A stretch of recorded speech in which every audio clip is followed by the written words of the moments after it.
ASICS NOVABLAST 3 versus the Gel Nimbus 25. Which should you buy? Let's find out.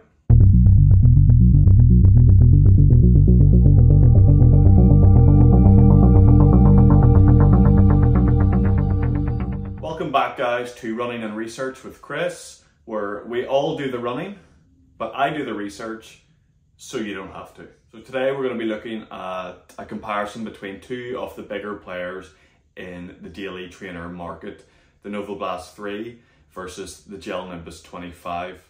Before we get into my opinion on these shoes, I'm quickly going to put some stats up on the screen. You can pause the video now if you want to have a quick look through them. I'm not going to be delving too much into the stats today. It's just going to be my subjective experience on these shoes. Both shoes feel premium to touch and have a nice knitted upper. The tongues on the shoes are slightly different, with the NOVABLAST 3 having a winged tongue. This is a new addition to the NOVABLAST 3. It does sit very nicely over the foot, however it isn't very stretchy. The Gel Nimbus 25 has that knitted, real stretchy upper, which I think conforms very nicely to the foot. Initial experience from the NOVABLAST 3 was very positive. It is very lightweight for a daily trainer.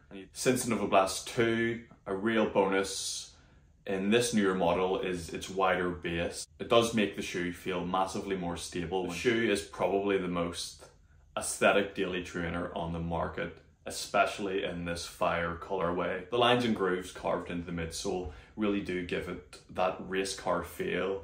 It just looks quick, it looks aggressive, and upon looking at it, you really do get excited to put this shoe on to go do those faster training runs. However, for me, that's where the benefits and advantages have come to an end. Since the initial few runs, I feel like the ride of this shoe has really dulled.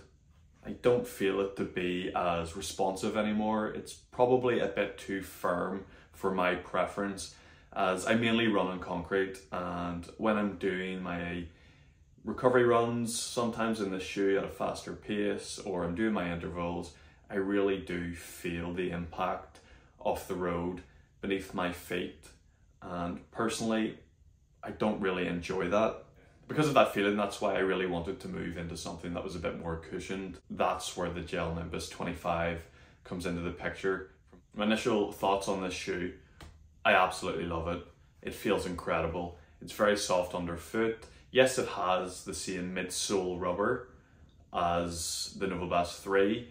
However, this has the gel insert sitting within the midsole. And looking at the stats, it does have an extra 10mm of stack height. I do have to say though, it doesn't really feel like an extra 10mm when you put both shoes on at the same time. As you can see here, I've got the NOVABLAST 3 on one foot and the Gel Nimbus 25 on the other. Yes, the Gel Nimbus 25 does feel higher in its stack height, but it does not feel like 10mm. This shoe is a heavier shoe by about 40 grams.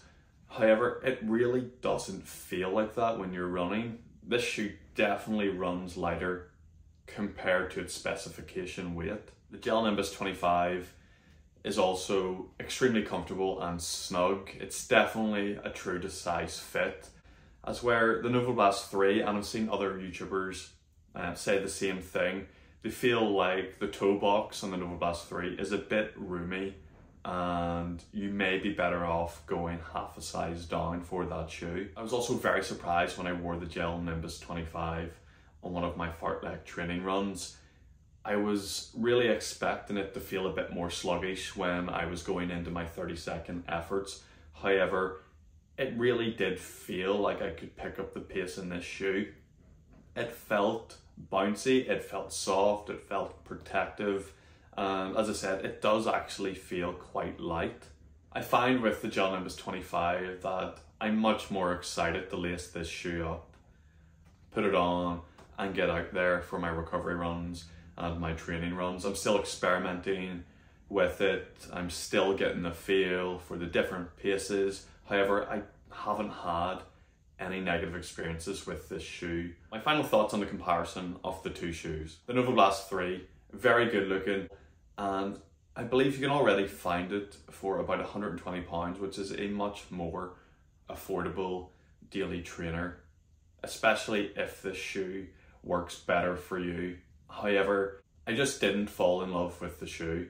It was a short-lived affair from the first impressions. I did enjoy the first few runs, and then since then the experience has really dulled for me, and to be honest, it's going to be much more difficult for me to put this shoe on compared to the Gel Nimbus 25, which I am absolutely falling in love with right now.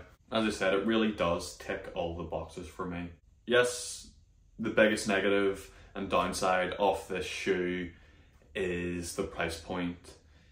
In the UK at least, it is £175, which is definitely towards the top end, and will probably put quite a lot of people off from buying this shoe. However, if you get the opportunity to go to a shop and take a run on their test treadmill, I think you'll be surprised at how much you enjoy this shoe, especially at different paces.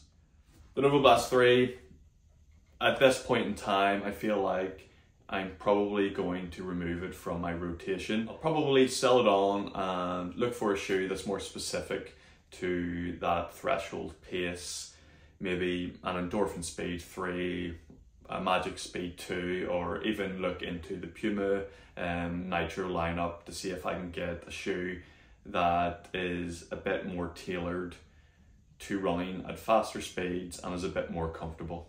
Remember guys, if you enjoyed the video, please leave a like. Don't forget to subscribe. Leave a comment below if you have any experience with the NOVABLAST 3 or the Gel Nimbus 25, and let everybody else know what you think. Thanks very much.